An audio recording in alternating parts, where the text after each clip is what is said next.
अमृत को प्राप्त कीजिए। साधारणतः अमृत का अर्थ यह पदार्थ समझा जाता है जो समुद्र मंथन के समय निकला था, जो देवताओं के पास है और जिसे पाने वाला अमर हो जाता है, कभी मरता नहीं। वह देवताओं का अमृत है। पर मनुष्य लोग भी अमृत से रहित नहीं है। ऐसा प्राचीन ग्रंथों में देखने से पता चलता है। एक प्रकार के नहीं, अनेकों प्रकार के अमृतों का वर्णन उपलब्ध होता है। मेदिनी कोश में दूध को पीयूष या अमृत कहा है। पीयूष शब्द दिवसावधि क्षीरे तथामृते। आयुर्वेद का मत भी ऐसा ही है। अमृत क्षीर भोजनम। दूध मर्त्यलोक का अमृत है। राजनिघंटु में भी दूध को ही अमृत कहा है। क्षीरम पीयूष मुदस्यम दुग्धम स्तन्यम पयोमृतम। जल को भी अमृत कहा गया है। अमर कोश में पयः किला लममृतम जीवनम भुवनम बनम। इस श्लोक में पानी का नाम अमृत बताया है।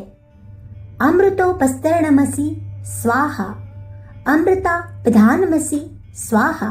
इन श्रुति वचनों में जल को अमृत की समता दी गई है। अथर्व वेद में पानी को सब रोगों की दवा माना है।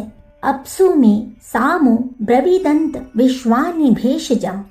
राजनिघंटु में घृत को अमृत बताया है। अमृतम चाभिचारश्च होम्युमायुश्च तेजसम। मट्ठा या छाछ के लिए भी अमृत की उपमा का प्रयोग किया जाता है। यथा सुराणामृतम हिताय तथा नराणामीह तक्रमाहुः।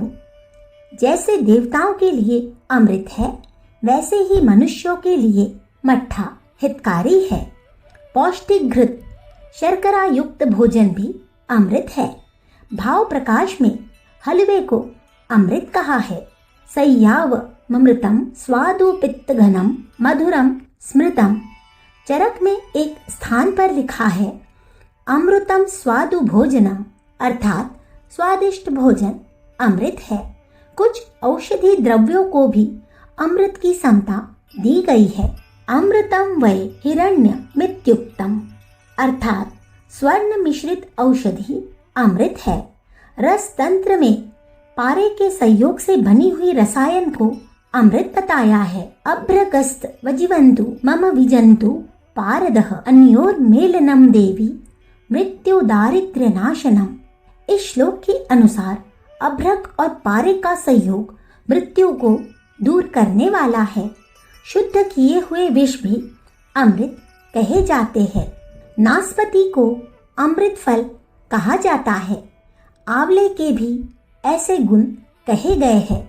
मल्ली यादव ने सूर्य की किरणों को अमृत कहा है। चंद्र किरणों को भी अमृत की तुलना में संयुक्त किया है। ब्रह्मचर्य पालन और तप करना अमृत है। अमृत शुक्र धारणम। देवताओं ने भी ब्रह्मचर्य रूपी अमृत से ही मृत्यु को जीता है। ब्रह्मचर्येण तपसा देवा मृत्यु मुपाघनत। ब्रह्म ज्ञान अमृत है। कहा है ब्रह्माणि प्रतिष्ठाहम मृतस्या व्ययस्य च।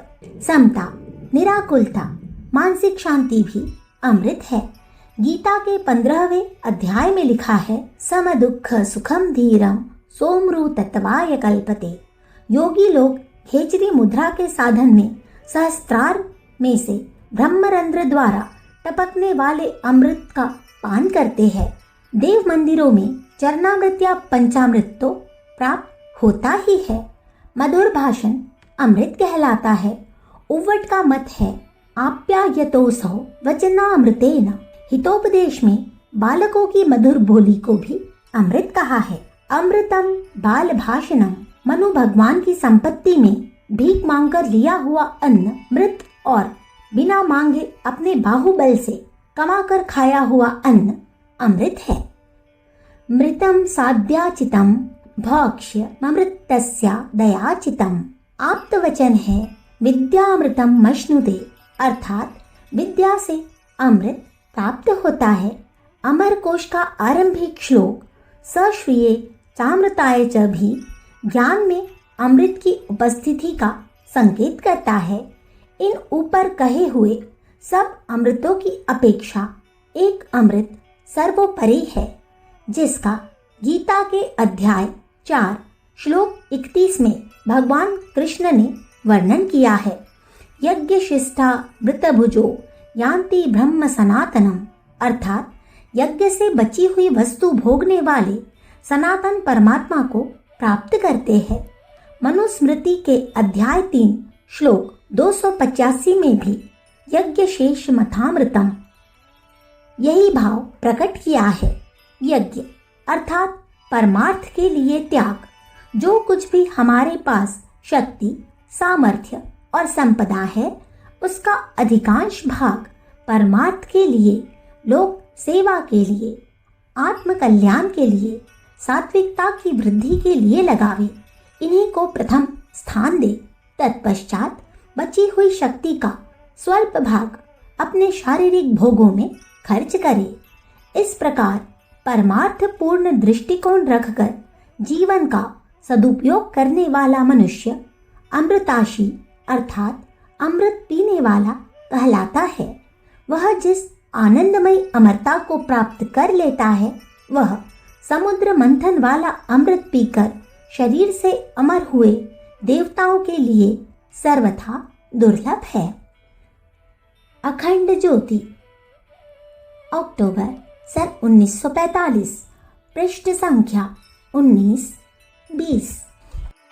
हमारे YouTube चैनल विचार क्रांति दूत अखंड ज्योति पत्रिका को सब्सक्राइब करें एवं अगली वीडियोस प्राप्त करने के लिए बेल आइकन दबाएं। धन्यवाद।